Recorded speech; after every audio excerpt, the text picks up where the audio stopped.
Salmo 49. Vou fazer aqui a leitura. A partir do versículo de número 1. Ouve isto, vós todos os povos, inclinai os ouvidos, todos os moradores do mundo, tanto baixos como altos, tanto ricos como pobres. A minha boca falará de sabedoria, e a meditação do meu coração será de entendimento. Inclinarei os meus ouvidos a uma parábola, decifrarei o meu enigma na harpa. Por que temerei eu nos dias maus, quando me cercar a iniquidade dos que armam ciladas? Aqueles que confiam na sua fazenda e se gloriam na multidão das suas riquezas, nem deles de modo algum pode render a seu irmão ou dar a Deus o resgate dele, pois a redenção da sua alma é caríssima e cessará para sempre. Amém? Eu vou fazer aqui a leitura novamente do versículo 8. Pois a redenção da sua alma é caríssima e cessará para sempre. Os seus recursos cessarão para sempre. Graças a Deus. É verdade que estamos em um culto denominado de missões e sabemos que avivamento é um trabalho do Espírito Santo para a igreja, mas a evangelização é um trabalho da igreja no mundo. Jesus disse: ide por todo o mundo e anunciai o Evangelho a toda criatura. É uma responsabilidade nossa, é uma responsabilidade da igreja, é uma responsabilidade de cada membro, independente se ele tem algum cargo eclesiástico ou alguma função na igreja ou não. É responsabilidade de cada crente particular anunciar a palavra de salvação, anunciar que Jesus Cristo salva, transforma, batiza com o Espírito Santo e que brevemente vai voltar para buscar a sua igreja. É verdade que estamos aqui em um texto que se encontra nesse livro dos Salmos, em especial o Salmo de número 49. Bem sabemos que os Salmos é bastante conhecido, não apenas em nosso meio evangélico, não apenas em nosso meio cristão. É comum a gente, até mesmo quando saímos para a evangelização, algumas pessoas que não professam a nossa fé, está lá com o exemplar da Bíblia aberta, muitas das vezes no Salmo 23 ou no Salmo 91, em alguns salmos. Então, o Salmo é bastante conhecido.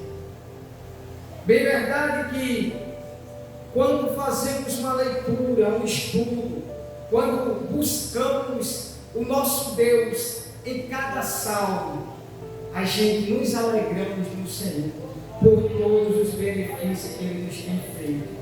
Salmo, bem verdade que tem um assunto principal voltado para a oração, voltado para a adoração. Mas eu concordo com o Beto Henry quando diz que o Salmo de número 49 não se trata aqui apenas de uma oração. Aqui não estamos falando apenas de um momento de adoração que é importante, que é primordial para a igreja, mas nos encontramos aqui diante de um poderoso sermão. Aqui eu vejo uma palavra missionária, aqui eu vejo uma palavra evangelística, aqui eu vejo um despertamento para nós pregar o Evangelho de salvação. É verdade que aqui tem muitos pregadores melhor do que eu, com certeza. Temos aqui dentro do pastor Kleber, é bastante conhecido. Tem muitos irmãos que pregam uma palavra aqui, com certeza. e até melhor do que eu, mas eu tenho certeza que não tem ninguém que pregue o Evangelho melhor, porque o Evangelho, ele é o mesmo, ele é o poder de Deus para a salvação de todo aquele que crê. É verdade que tem alguns irmãos que receberam uma graça maior, tem uma habilidade melhor, tem uma melhor comunicação, mas o Evangelho é o mesmo, é o sangue de Jesus que purifica o homem dos seus pecados. E o salmista, ele dizia assim: ouve isto vós, todos os povos, inclinai os ouvidos, todos os moradores do mundo, tanto baixos como altos, tanto ricos como pobres. A Bíblia diz que do Senhor é a terra e a sua plenitude, o mundo e todos quanto nela habita. E o salmista está dizendo: ouve isto, todos os povos, não importa se é pequeno, se é grande, se é baixo, se é alto, se é rico ou se é pobre, todos necessitam ouvir esta palavra. Ouve isto, todos os povos. Mas como ouvirão se não há quem pregue? Mas como pregarão se não forem enviados? Mas vemos aqui a necessidade. É demonstrada aqui a importância para que todos os povos ouçam o Evangelho ou a palavra de Deus.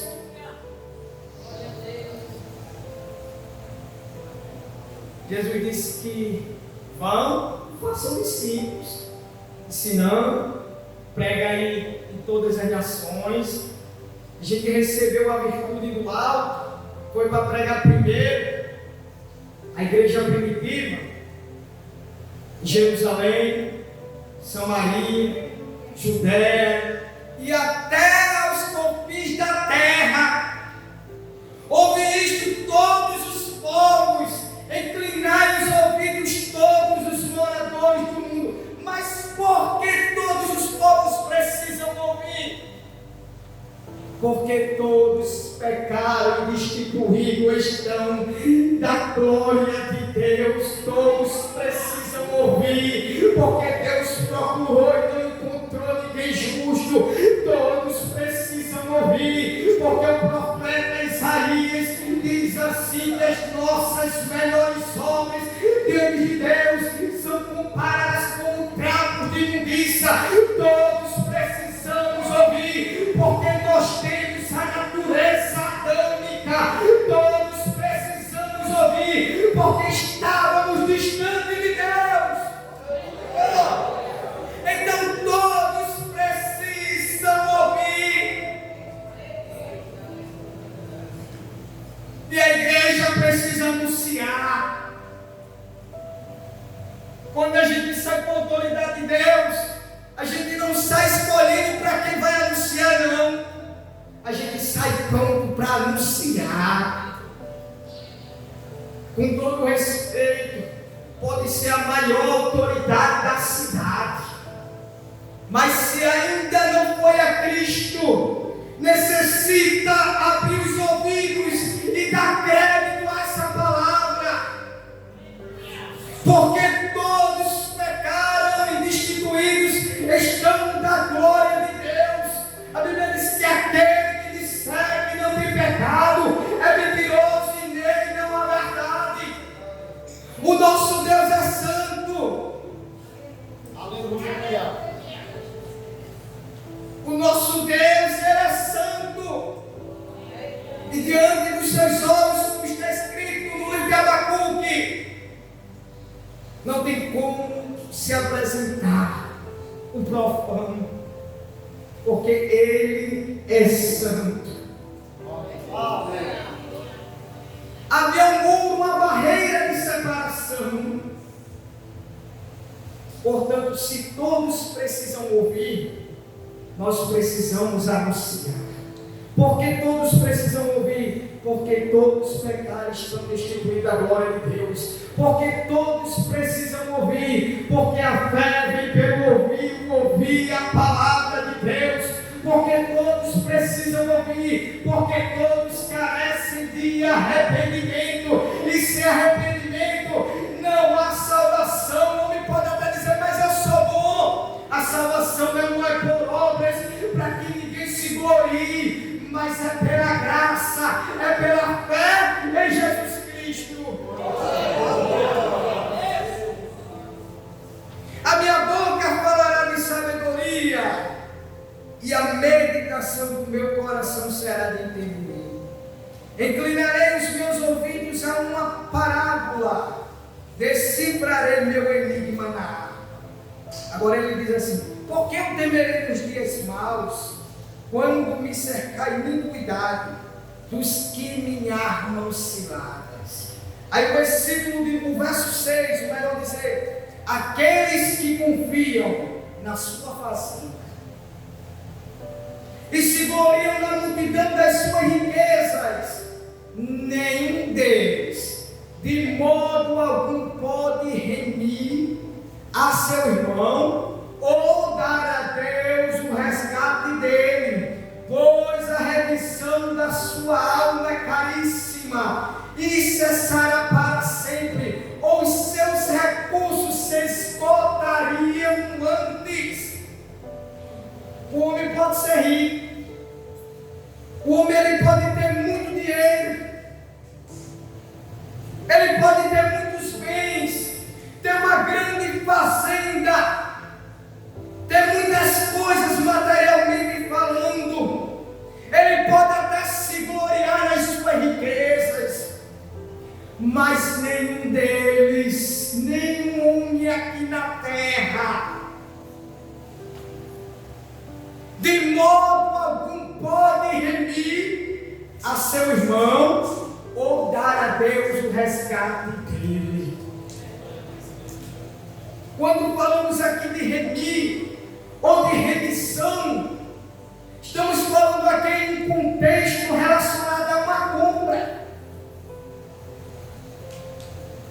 E no mundo antigo era comum a compra e venda de escravos. Nós temos até o exemplo bíblico do próprio José.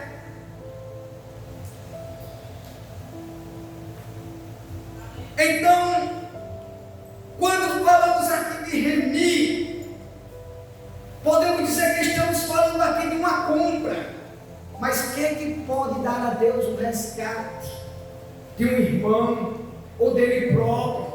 Ou seja, quem pode ser salvo pelos seus méritos, pelas suas forças?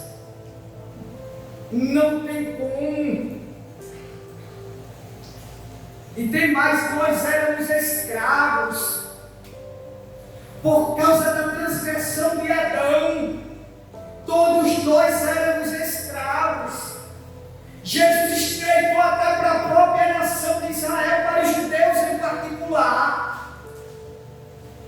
Quando a gente faz a leitura de João 8, se vocês crerem em mim, vocês serão livres. Ah, mas nós temos por pai Abraão, eles respondem, e nunca servimos a ninguém. Jesus responde assim: e conhecereis a verdade, e a verdade ela vos liberta. Quando alguém faz servos, ou se faz servo de alguma coisa, ele se torna escravo. E nós éramos escravos. Nós precisávamos ser remidos, nós precisávamos ser comprados, nós estávamos em dívida com o nosso Deus, como está escrito em Colossenses. De alguma maneira havia uma cédula contra nós nas ordenanças do Senhor, mas Cristo, Ele cravou na cruz. Mas Cristo, Ele cravou na cruz. Não tem como não o homem juntar o dinheiro do mundo inteiro e comprar a salvação. Que bom que o texto bíblico disse que não foi com coisas corruptíveis desta terra que nós fomos comprados, resgatados da nossa vã maneira de viver, mas foi pelo precioso sangue de Jesus Cristo, o sangue de um cordeiro sem mancha, sem mácula, sem defeito, aquele que João, quando olhou, disse: eis aí o cordeiro de Deus que tira o pecado do mundo. Portanto, todos precisam ouvir esta palavra. O homem está caminhando com passos largos para o inferno. Como disse no passado Jonathan Edwards, nem o peso do seu corpo o deixaria de pé se não fosse a misericórdia de Deus, se não fosse a graça de Deus, se não fosse o amor de Deus, o que seria de nós? O amor dele é tão provado que está escrito que o Senhor provou o seu amor para conosco, sendo nós ainda pecadores. João 3,16 está escrito que Deus amou o mundo de uma tal maneira que deu seu Filho único para todo aquele que nele crê, não pereça, mas tenha vida eterna. Quando falamos de compra de remissão, para alguém resgatar um outro alguém tem que ser um parente próximo. O livro de Ruth é um exemplo claro disso. Agora deixa eu te perguntar: Jesus é próximo de nós ou não? Sim ou não? É um semelhante, é um irmão. No princípio era o Verbo estava com Deus, o Verbo era Deus, todas as coisas foram feitas por Ele, sem Ele nada do que foi feito se fez. Nele estava a vida e a vida era a luz dos homens. Houve um homem enviado por Deus cujo nome era João, cujo nome era João, mas João não era luz, mas veio para que testificasse. João era um precursor, veio para que testificasse da luz. Jesus Cristo é a luz verdadeira que alumia todo homem que veio ao mundo. Veio para os seus, mas os seus não receberam, mas foi concedido o direito, o poder de todo aquele que crê no seu nome, de ser chamado Filho de Deus. E onde está a semelhança? E o Verbo se fez carne e habitou entre nós. E vimos a sua glória como a glória do unigênito do Pai, cheio de graça e de verdade. Tinha que ser um parente, tinha que ser alguém. Mas não podia ser qualquer pessoa. Porque havia uma grande exigência de Deus. Aí Paulo entende bem quando fala assim: quero que tenha, irmãos, o mesmo sentimento que houve também em Cristo Jesus, que mesmo sendo Deus não teve por usurpação alguma, se fazendo cego, sendo achado na forma de homem.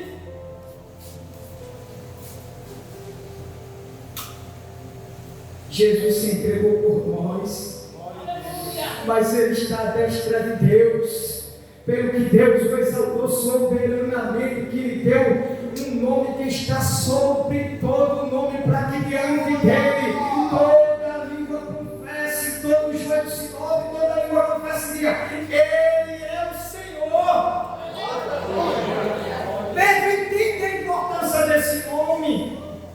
Portanto, nem nomeado entre os homens que alguém possa ser salvo, a não ser pelo nome de Jesus. Ele é o nosso Salvador, o próprio nome já dá sua missão.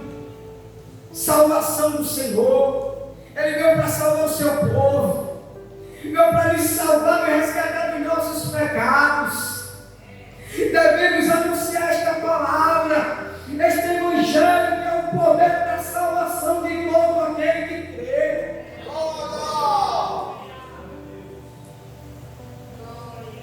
Nós fomos comprados, nós fomos resgatados, nós somos um povo santo, uma nação santa, uma propriedade exclusiva de Deus. O Senhor mesmo nos fez reis e sacerdotes. Nós hoje podemos nos oferecer em sacrifício vivo, santo a Deus, e adorar o nosso Deus, porque nós fomos resgatados. Mas eu não posso me calar. Eu preciso pregar. Nós precisamos pregar. Porque brevemente Ele vem. Brevemente Ele vem. Ele volta. Ele mesmo prometeu. Não se turbe o vosso coração. Crede em Deus. Crede também em mim, na casa de meu Pai. Há muitas moradas. Se não fosse assim, eu não teria dito para vós: vamos preparar um lugar, e voltarei, nos levarei para mim mesmo. E onde eu estiver, estareis vós também. Ele está voltando. E como é que eu vou me apresentar perante Ele? De mãos vazias.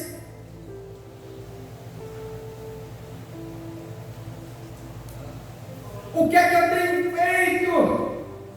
Será que eu tenho me entregado, me doado?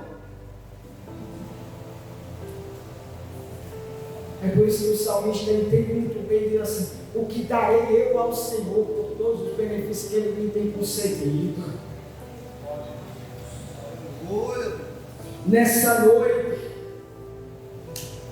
igreja do Senhor, saia daqui sabendo que você foi comprado por pouco preço.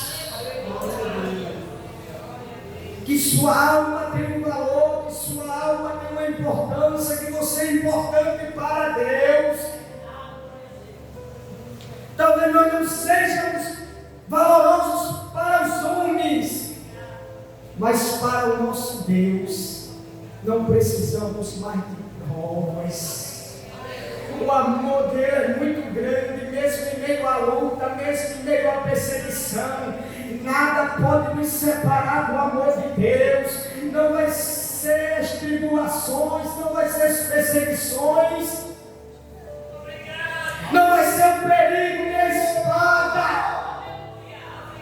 Nada pode nos separar do amor de Deus que está em Cristo Jesus, o nosso Senhor. Jesus, Ele me ama. Você tem o privilégio de ser santo, de ser reunido na congregação dos santos, de ser salvo. Então ainda que você já está como Salvador, ainda há esperança. Vinde a mim os que estão cansados, sobrecarregados, e eu vos aliviarei. Aqui tem alívio, aqui é lugar de refrigério, aqui é lugar de reconciliação, de perdão, de recomeço, de uma nova história. Aleluia! Aqui é lugar, através da pregação da palavra de Deus, desse corpo carnal, dessa natureza terrena, ser trocada por uma nova natureza, através da regeneração do novo nascimento, e nós podemos sair e dizer: já não vivo mais eu, mas Cristo vive em mim. Mas tudo isso porque nós fomos comprados por Ele, nós fomos resgatados por Ele. Tudo isso porque Ele deixou a sua glória, habitou entre nós, cumpriu sua missão, foi rejeitado pelos judeus, pelos romanos, sofreu no Getsemane, é verdade, foi à cruz, mas ao terceiro dia ressuscitou. Nessa noite, igreja do Senhor, eu quero aqui agradecer a minha oportunidade, mas dizendo: Jesus, Ele te ama, te comprou, te salvou, te chamou e te entregou uma missão para que você anuncie essa palavra, porque todos carecem de arrependimento. Não escolha não. Sabe para evangelizar? Ore a Deus. Pode ser quem for, não desvie a rota. Vá com convicção que quem convence o homem do pecado, da justiça e do juízo é o Espírito Santo de Deus. Eu agradeço a minha oportunidade em nome de Jesus.